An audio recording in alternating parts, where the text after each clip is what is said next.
Hello दोस्तों, स्वागत है मेरे चैनल पर डर की दस्तक पर। आज जो मैं आपको कहानी सुनाने जा रहा हूँ वो हरिपुर की कहानी है। एक लड़का और एक लड़की की। कहानी शुरू करने से पहले मैं आपको एक चीज़ बताने चाह रहा हूँ। ये कहानी को आप रियल मानो या ना मानो, पर ये रियल स्टोरी है। लड़का का नाम था राहुल और लड़की का नाम था शीतल। ये स्टोरी मैं आपको इसलिए बताना चाह रहा हूँ, ये स्टोरी में थोड़ा डरावनी स्टोरी है और थोड़ा सैड भी है, तो आपको सुन के हो तो अच्छा लगेगा। तो चलिए कहानी को शुरू करते हैं। राहुल एक सैलून में काम करता था और शीतल एक शोरूम में काम करती थी। दोनों एक दूसरे को बहुत प्यार करता था। तो दोनों की छुट्टी होने के बाद वो एक पार्क में जाके बैठते थे, अपने लाइफ के लिए कुछ बातें शेयर करते थे। एक दिन ऐसा हुआ कि रास्ते में शीतल के भाई ने उसे देख लिया राहुल के साथ। शीतल घबरा कर राहुल से कहता है कि अब क्या होगा, मेरे भाई ने मुझे तुम्हारे साथ देख लिया है। तो राहुल कहता है कि आज ही तुम मेरे बारे अपने घर पे बता देना कि मैं एक लड़का से प्यार करता हूँ और मैं उसके बिना रह नहीं सकता। तो शीतल कहती है, ये बात तुमने ठीक कहा, आज ही मैं बता दूंगा अपने घर पे और अपने माँ और पापा को। शीतल घर जाता है और अपने माँ बाप को ये सब बताने से पहले उसके माँ बाप को उसके भाई ने पहले ये सब बारे बता दिया। तो उनके माँ बाप सोचा कि राहुल तो एक आम सा लड़का है जो सैलून में काम करता है, ना उसका घर ही ठीक, वो तुम्हें खुश नहीं रख सकता। तुम उसे भूल जाओ। आज के बाद मैं तुम्हें उसके साथ देखा तो मैं तुम्हारे शादी किसी और के साथ कर दूंगा। शीतल गुस्सा होके अपने रूम पे चली जाती है और अपने फ़ोन से राहुल को फ़ोन करती है और ये सब घटना बताती है कि मेरे माँ ने ऐसा ऐसा कहा।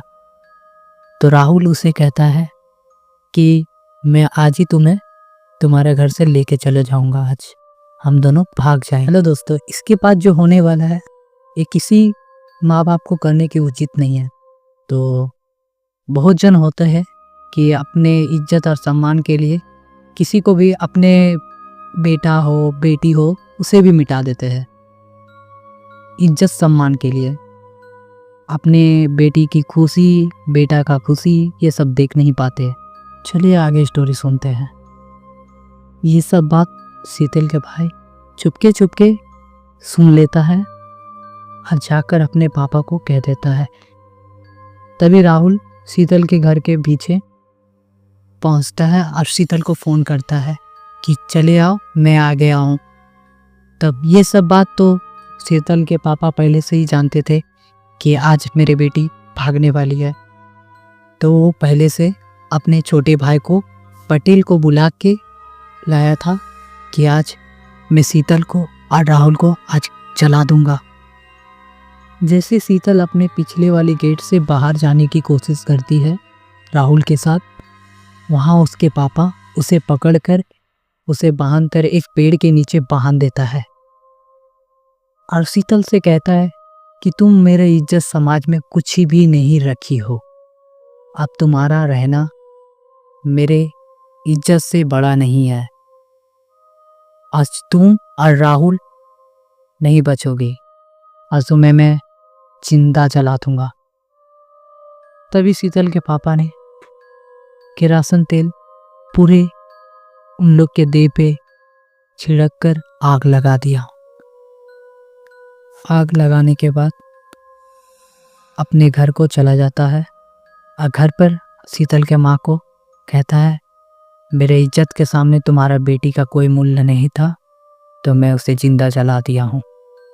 शीतल के माँ ये सब सुनकर अपने कमरे पर जाती है और अंदर से दरवाज़ा बंद कर देती है और वो भी जहर खाकर मर जाती है। तभी कुछ साल बाद शीतल के पापा दूसरी शादी कर लेती है और अपने घर संसार चलाता है। ये सब देखने के बाद शीतल की आत्मा उसके सौतेली माँ के अंदर चली जाती है तभी शीतल कहती है कि पापा, आप जो मेरे साथ किए हो आपके साथ भी ऐसा ही होगा, और मैं आपको जलाऊंगा नहीं, मैं तड़पा तड़पा के आपको मारूंगा। तभी शीतल के पापा उसकी माँ को एक थप्पड़ मार देता है। तभी शीतल के सौतेली माँ नीचे गिर जाती है और शीतल की आत्मा हवा में उड़कर चली जाती है। तभी शीतल के पापा उसकी सौतेली माँ को उठाकर अपने रूम पर ले जाकर सुला देती है। तभी कुछ देर के बाद उसकी सौतेली माँ होश में आती है और बहुत डरी हुई और सहमी हुई एक बात कहती है, आप जो किए हो उसका पछतावा मुझे भरना पड़ रहा है। तभी शीतल के पापा समझ जाता है कि ये सब करा धरा शीतल की आत्मा के ही होगा जो मुझे तंग कर रहा है, अब वो मुझे छोड़ेगी नहीं। सुबह होते ही शीतल के पापा मंदिर जाता है और ये सब बात एक बाबा को कहता है। ये सब बात सुनते ही बाबा कहता है, जो आप पाप किए हो इसका परिणाम आपको भरना ही पड़ेगा। तभी शीतल का पापा कहता है कि बाबा, मैंने जो किया हूँ ये मेरी एक भूल थी, इसे तुम भूल कहते हो। बाबा कहता है, यहाँ कुछ दूर एक शमशान है, वहाँ एक बाबा रहता है, ये सब के बारे वो बाबा कुछ कर सकता है, ये मेरे बस की बात नहीं है। बाबा कहकर वहाँ से चला जाता है। तभी शीतल के पापा अपने ये उदास चेहरा लेकर उस शमशान पर जाता है और ये सब बात वो बाबा को कहता है।